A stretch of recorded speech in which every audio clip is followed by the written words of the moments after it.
Alrighty, episode 3. Been looking forward to this one. This is a really good one, this one. This is called, what is it? Rise of the Toothtaker. That's the one.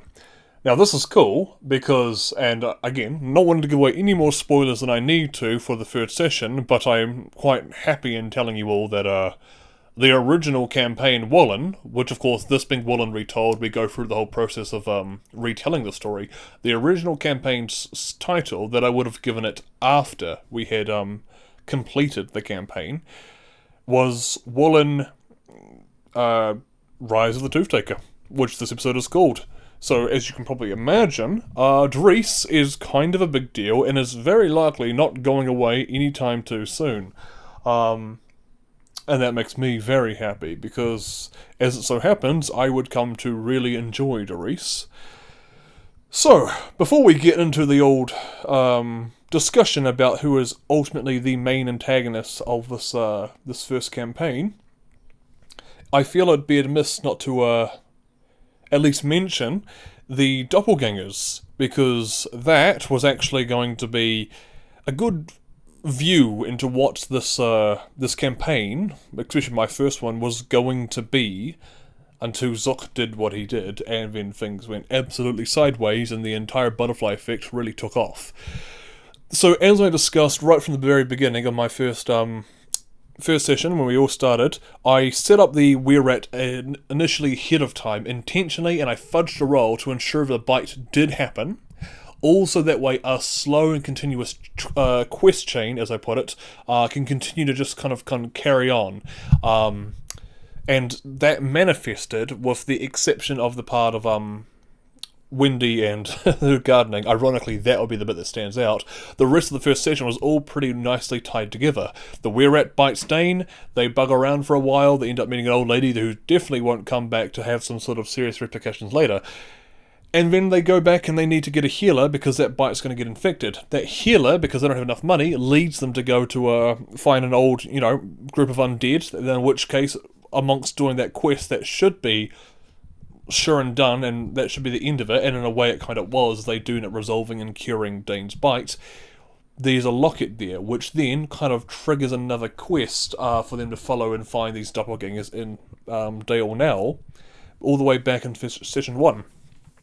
And that's just a cool way. I was quite proud of that when I first wrote that, keeping in mind that I had never done any D&D before, so this was a very new thing for me, and I'm quite happy that I had what I at least think is somewhat an interesting and definitely character-involved line of quests that just kind of keep bouncing off the next one, and just kind of like a domino effect.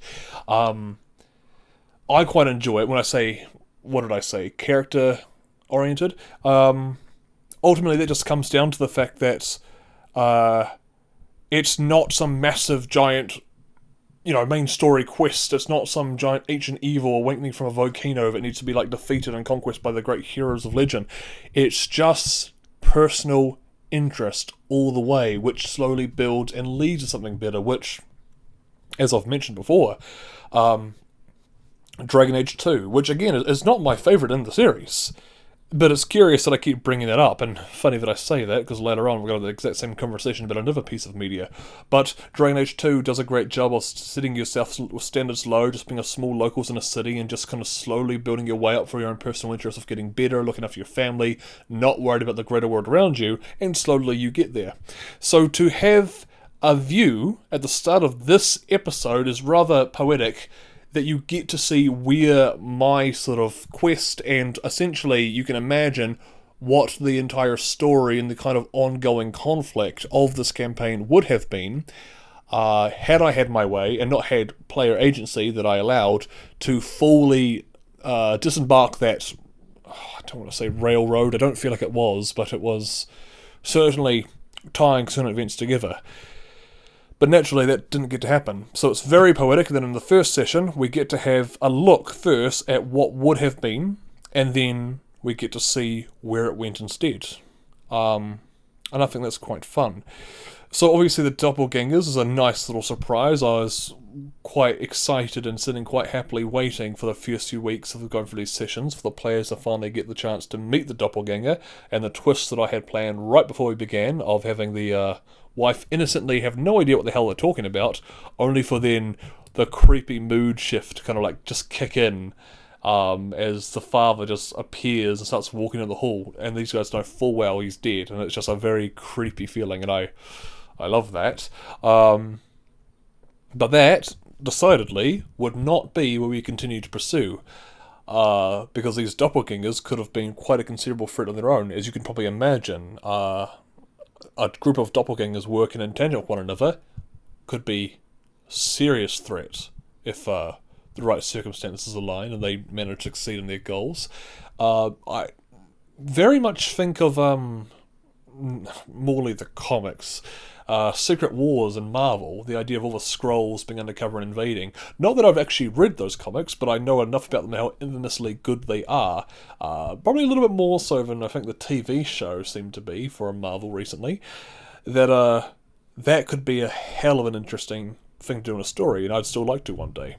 That said, though, they meet the doppelgangers, they have the whole conflict, they talk to the wife, and they end up taking them to the tavern. Again, these guys, these wonderful players of mine, it is very easy to ambush them, or it was at first. I think they got better over time, but ambush after ambush after ambush for a little while there, and that is just life. And I think at that point, I think after this ambush of the doppelganger tavern happened, I think that's when I mentally made a note to myself, like, okay, I might need to start doing more to foreshadow this, because at this rate, it's a bit silly how they walk into everyone every time. It must mean I'm doing something wrong. You know, that's the idea. If your players are always making stupid decisions, or your players aren't figuring out a puzzle that seems easy to you, if the players are losing to combat encounters that you think should be more than easy and manageable, like below medium difficulty, at some point, if it just keeps happening, you probably need to step back and have a look and think, okay, something is wrong. Not necessarily all the time that the DM is actually doing something wrong themselves. The puzzles might actually be easy. The encounters might really be easy, and these guys are just using poor strategy. It doesn't necessarily mean you have to be wrong as a DM in order to recognise that something isn't working as intended, but it probably does mean that you need to make an adjustment to cater around your players and how they play. And I think that's probably good advice for anyone, including myself going forward. So anyway, they go to the tavern, they get ambushed, oh dear, and, well, it gets interesting. They get captured because they walk into an ambush that was made of people who were quite strong and understandable, thankfully, and I was no worry of having to feel like I was pulling their bums out of the fire, like I was going easy on them, because there's nothing less interesting in a story, to me at least, than having people that you know are just never going to die. I don't enjoy a lot of action movies for that exact reason. I seem to have a softer spot for superheroes. Maybe that's just childhood nostalgia, but in theory, superheroes have the same problem in movies, but specifically action hero movies without superpowers and that sort of stuff. Most of the time, you know, you watch any of these ones, even the really good ones like John Wick, which I have never been able to sit through a full one. I know, scandalous. Every time I go on here, I swear to God, I'm just saying something out loud that is a very unpopular opinion that only just causes my reputation to worsen. It's not ideal. I need to stop doing that. I need to start having more cold takes. But action heroes are not a lot of fun to me, because ultimately, this movie is going to be an hour and a half long. Whatever movie you happen to be watching, you know for a fact the main character, who is the sole character in the story that you are following all the way through, is not going to die before the end. So, with that being the case, kind of makes all the action set pieces and stuff that is really cool if you turn your brain off just kind of boring, because it feels like filler. Because you know the only time you could ever feel worried or threatened is near the end in the final conflict, when there's a chance he might die. Not that I've ever seen an action movie where that's been true. But if you have a sequel because it did well enough to get more of them, then you can pretty much just kiss that goodbye, because provided you saw the main protagonist on the cover art of the next one, there's nothing to worry about. So, In that case, that's why I find action movies boring. And by the same logic, pulling it back around before I ramble for too long, back to D&D and back to these doppelgangers, it is my job as a DM, at least I feel, not to be a hardcore, a masochist, not to be making my campaigns feel like a FromSoft game, even though those are great. As you can tell, you are currently watching gameplay of one. Bias clearly established. But it's very important to me to have threats be real. They have to be. Just like your choices have to actually matter for your players, likewise, the danger they're in has to also be legitimate. It's a core thing. It's not any fun if you're just... I mean, that's not true. It is, and I need to cater to the fact that other people's opinions were different from mine in this regard, because I believe this to be an especially diverse topic. Divisive, sorry. And in saying that, I still firmly believe, for myself at least, it is a very good idea to make your players always feel like they really could die at any time if they make the wrong moves. Less so luck of the dice. I would not overly care if someone just gets into a combat encounter that's a pretty serious one, and they just keep rolling poorly the whole time, and that's exclusively the reason their character dies. That's dumb. That's not fun, and if I was seeing someone on a losing streak of getting anything below a net 5 again and again and again, I would definitely take pity and do something to intervene, only to make the death that would have been painful to lose their character not even worse by how unsatisfying it would have been.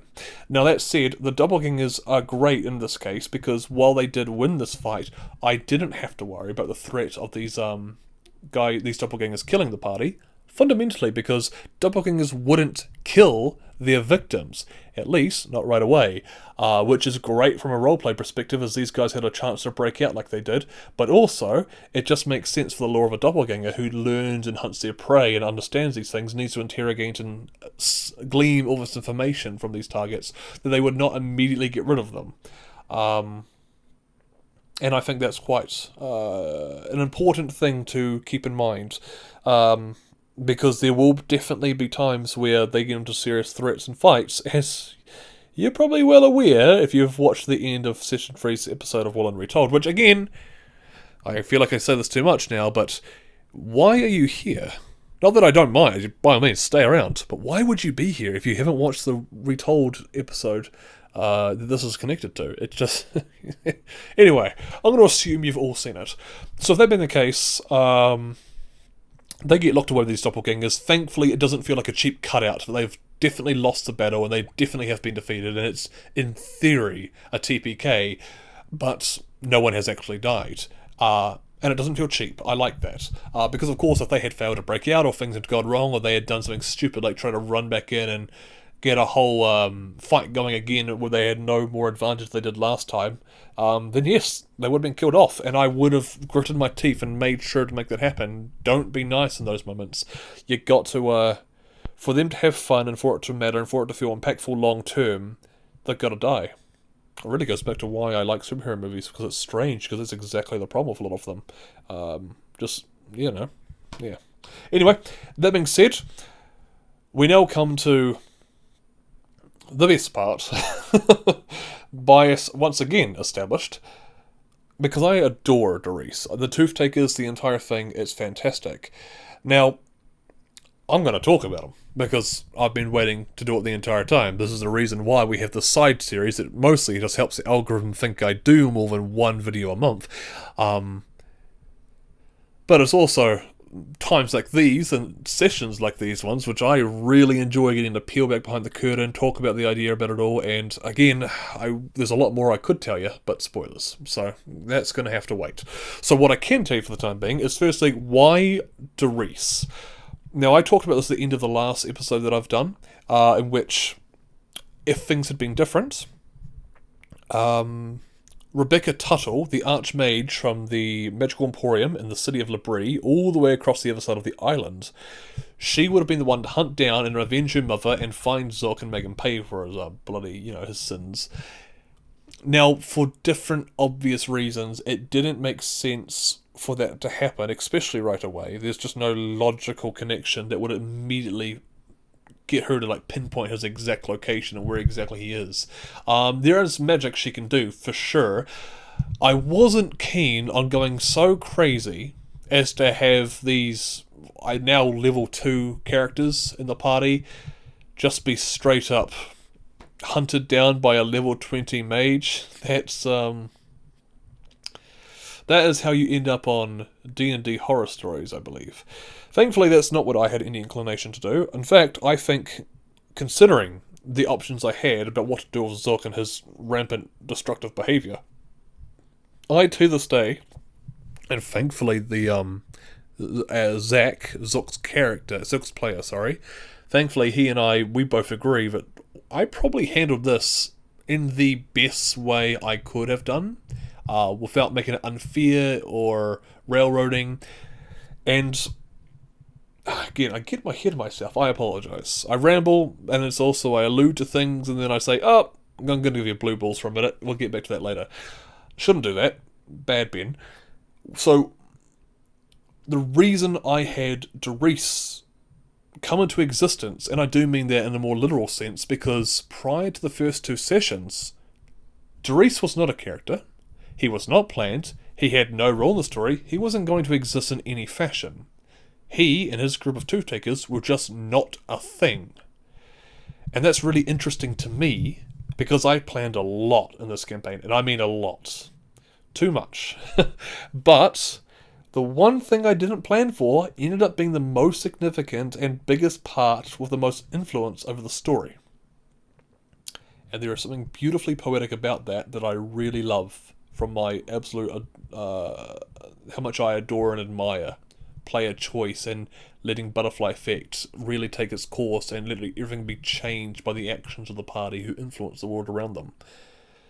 And so, once they were going to Dale, which I had all the lore for, I'm well aware of what Dale was like, I know why it was corrupt, I know all the problems around it, which again is things we get more to in later in detail. That's not extremely important right now for you guys to know. But I did not have Dariss. Initially, and this is what I was going to say before about the franchise other than Dragon Age 2, another franchise that I don't actually like that much, but strangely enough, I seem to take a lot of inspiration from regardless, which is a very strange thing, is, no surprise here, The Walking Dead. With the obvious Negan inspiration I had for Dariss, at least to begin with. The Walking Dead, as a general series, is fantastic. I am not its biggest fanboy or anything. The TV show is not so great, and we all know that. That's an understood thing even by the Walking Dead fans.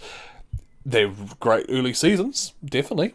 And then after Negan's introduced, it does start to crash and burn horribly, unfortunately, which is a shame, because it's nothing against Negan, he's a fantastic character, but I'll be happy to report that as a guy who came very late to the Walking Dead fan club, watching the show after Negan was out, knowing the Negan twist and that, well, certain people were going to die, because I don't want to spoil it for anyone who does want to go watch it, because it is really good up to that point, but I knew those spoilers going in and had a great time regardless, and then I realised, a lot of this show now is quite bad, sadly.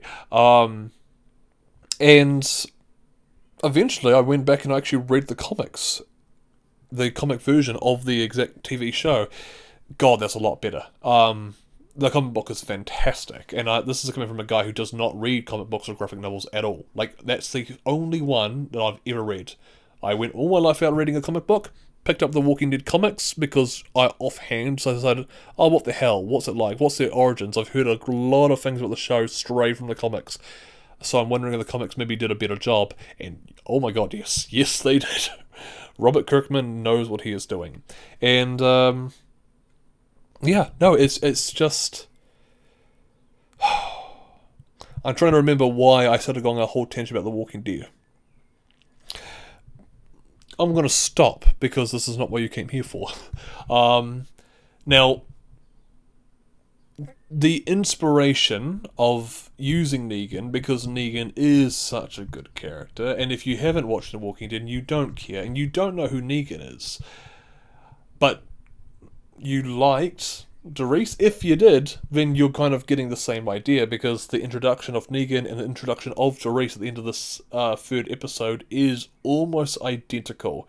And it's, I think Dariss's introduction is fantastic, and I give myself no praise in saying that, because it has absolutely nothing to do with me. I directly ripped off The Walking Dead, and I'll go on record, because I know a lot of DMs do like to do that sort of thing. They do like to rip off a lot of their favourite media, especially if they find out, like, all the people in their party haven't, like, watched Star Wars, for example, because they're like, yes, I've got some fantastic content that I can use. It's going to make me sound like an amazing storyteller.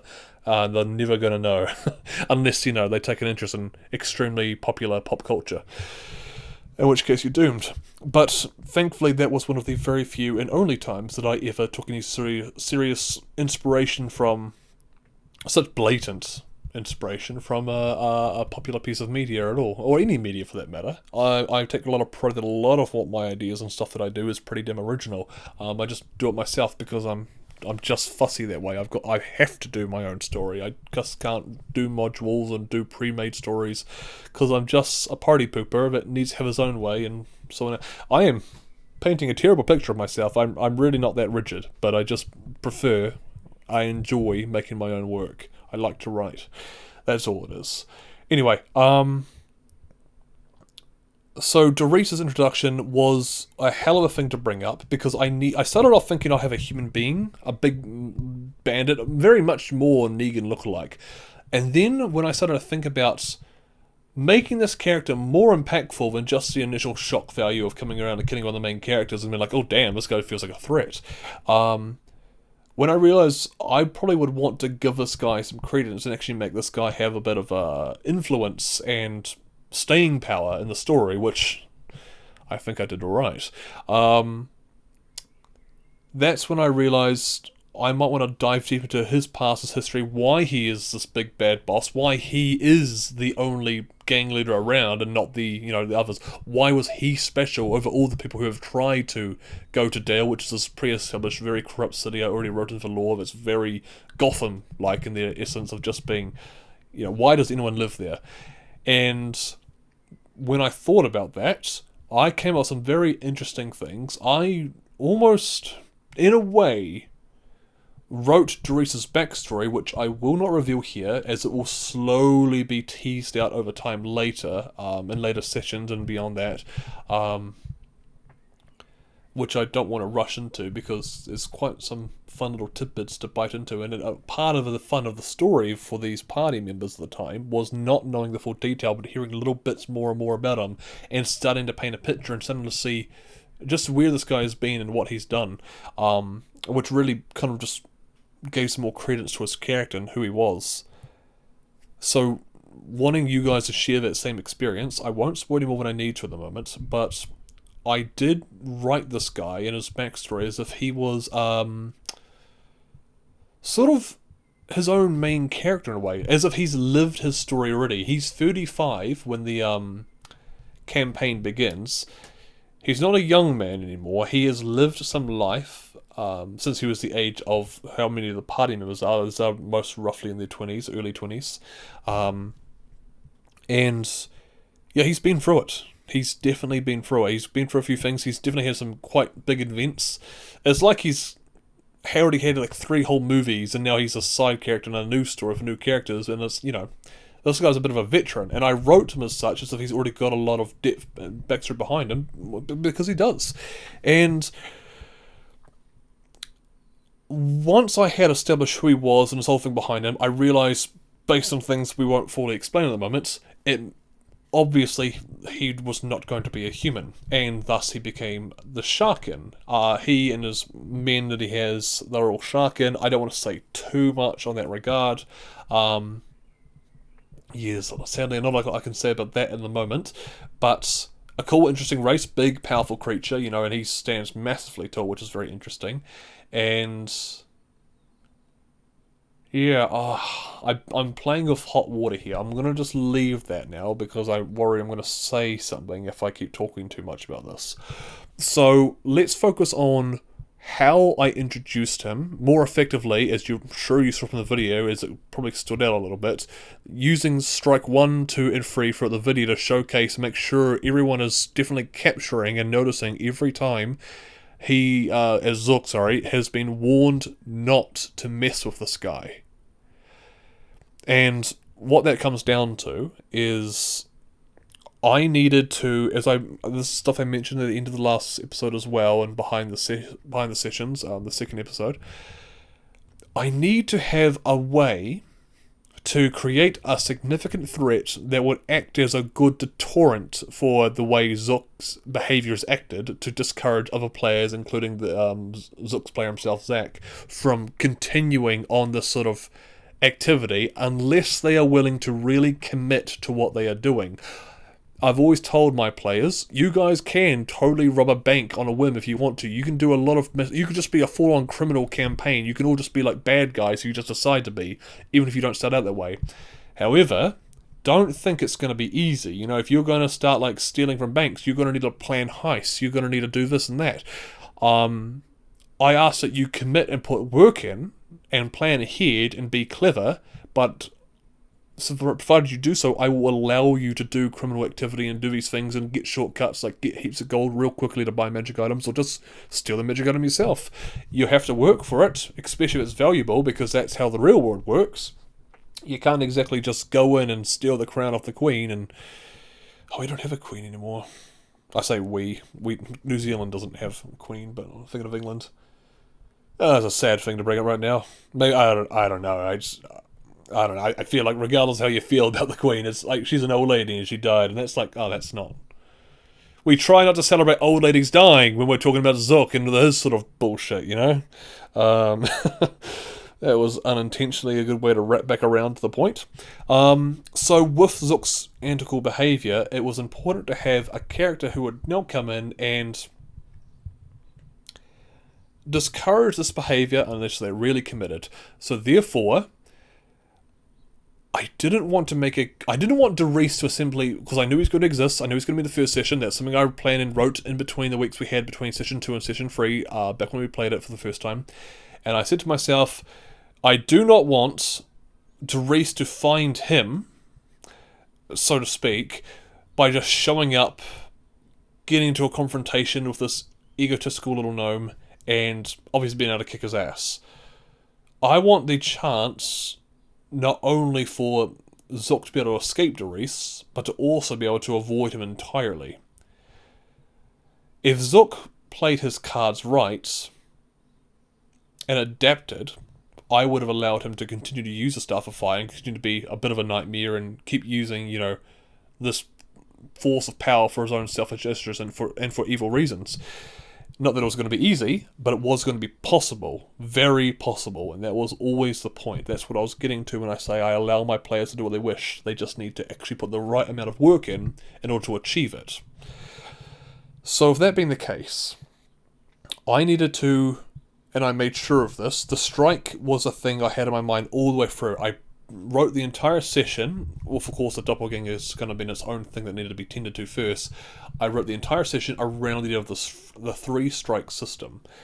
They were going to be given, and I'm talking about Zook really when I would say this, the party would be given 3 chances to hear the words, don't mess with this guy, he's a big threat.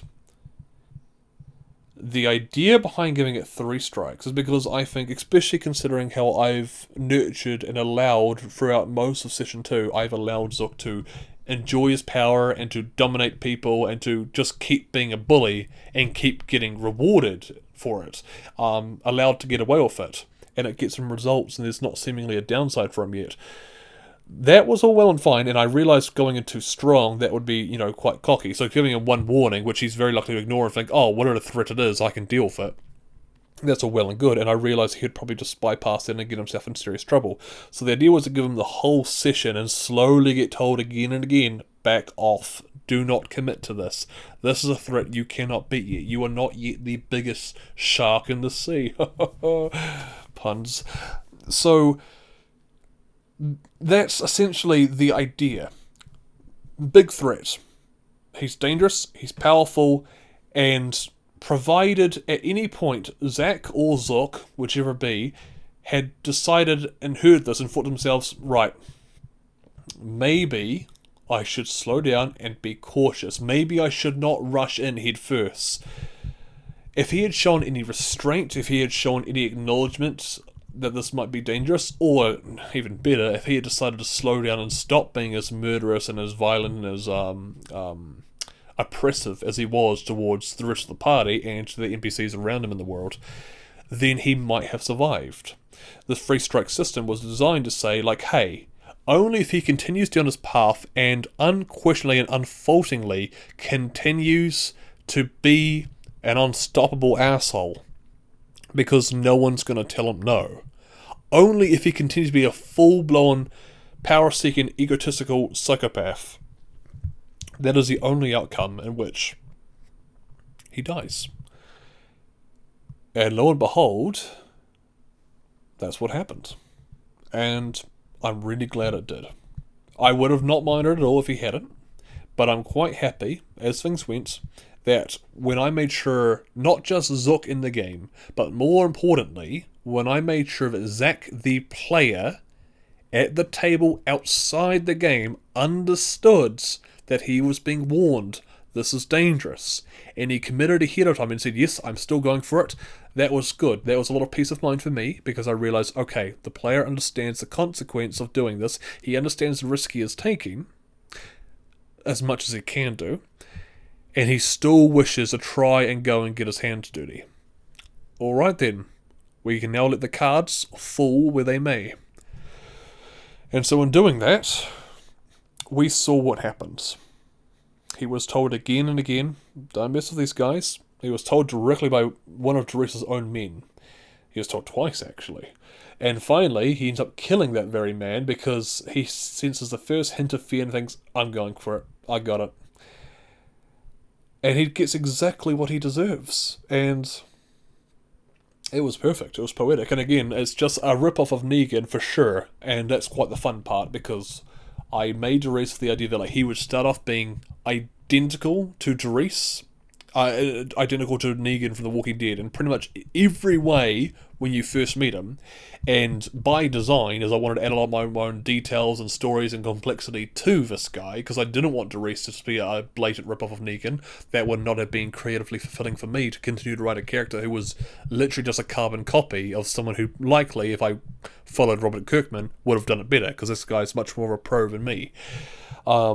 So, splitting off past the point of killing Zook, from now on, going forth in the future sessions and episodes that you get to see, Dariss will only continue to stray further and further down a different path from Negan. Starts exactly the same spot, but they start branching off into two very different directions. That's not to say by the time it's over, you're not going to be able to recognise any Negan in the guy at all. He's still fundamentally, that is a lot of his skeleton, his structure, the pillars he's built upon. But he definitely takes his own, and I give him his own liberties to be a different person, and I enjoy that. Now, if that being the case, we had, obviously, the need for a conversation, Zack and I, after the quite serious ending to the session was over. I talked to him just one-on-one, and thankfully, I suspected this would be the case, hence why I felt comfortable doing it, but I'm very, very happy to report Zack as a player was completely fine with it. He actually liked it. And it's really good, because this is a great sort of thing, as him being a player, this is a good lesson that I could pass on to him, so very early on he could get a feeling of power from the freedom of his choices that I said he could have, and he got to do that. He killed an old lady, which no one had told him to do, and it got him all his power, and then he got to use his power, and it felt like literally felt like a god. And then he got to see what happens. Oh, dogs are barking. He got to see what happens when that power goes unchecked for too long, and those choices that he's made come back to haunt him, because eventually they always do, good or bad, don't they? So with that being the case, it was very good. I'm very relieved I was at the time to know that Zack was okay about it. He was understanding, and he was fully on board for the idea of making a new character instead to replace Zook now, and to carry the story forward, having learnt this lesson, going, okay, cool, I'm now going to be more clever and tactical in the way that I continue to try and pursue goals that my characters have, as opposed to running in head first like I did and meeting the consequences. And that was great, and since then he's only continued to become a better and better and better player. It was a good lesson to establish early. I'm glad that I had one session where my player got really out of hand, did some very, very crazy things, including things that were detrimental to the rest of the party members and real people at the table. And then the very next session, I managed to nip that bud effectively without getting anyone's feelings hurt. So I consider it a great success.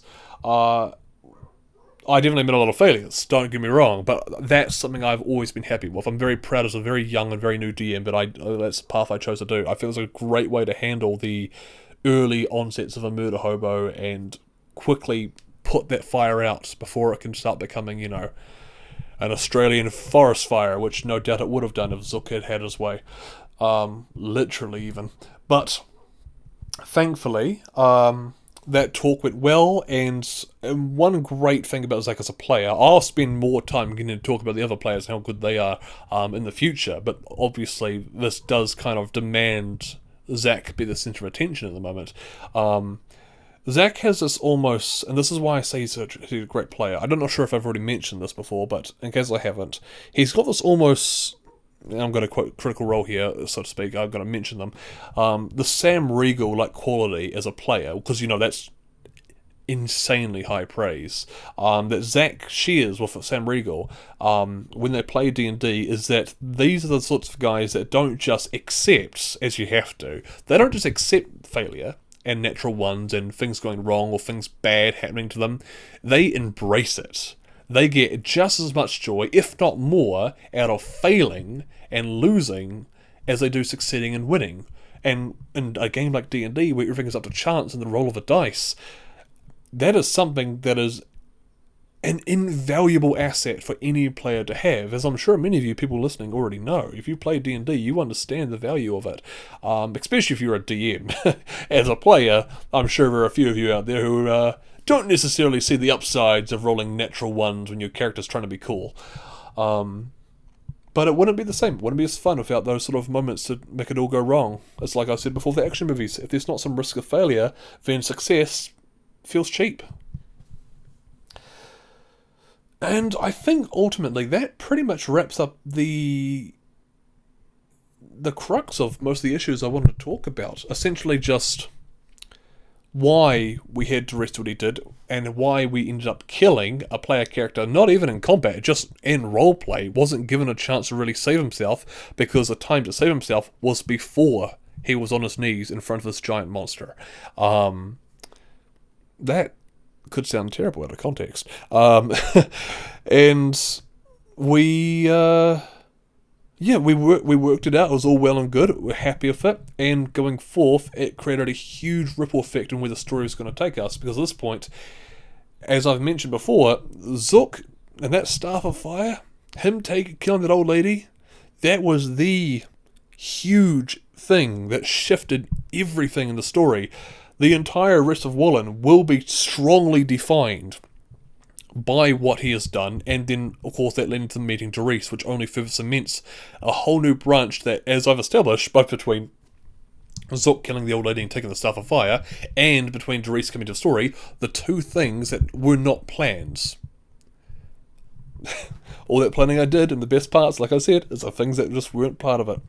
And again, just, I've said it before, poetic justice. There's just something great, beautiful, and wonderful about the idea that it is the parts of the story that we, as we went along playing together, the parts of the story were created by us playing, not by what I had planned ahead of time, became the important parts that really defined the campaign. And I think that's seriously beautiful. I wouldn't want it any other way, truly. So that's essentially everything I have to say for today. I think that's just... Yep, that's good.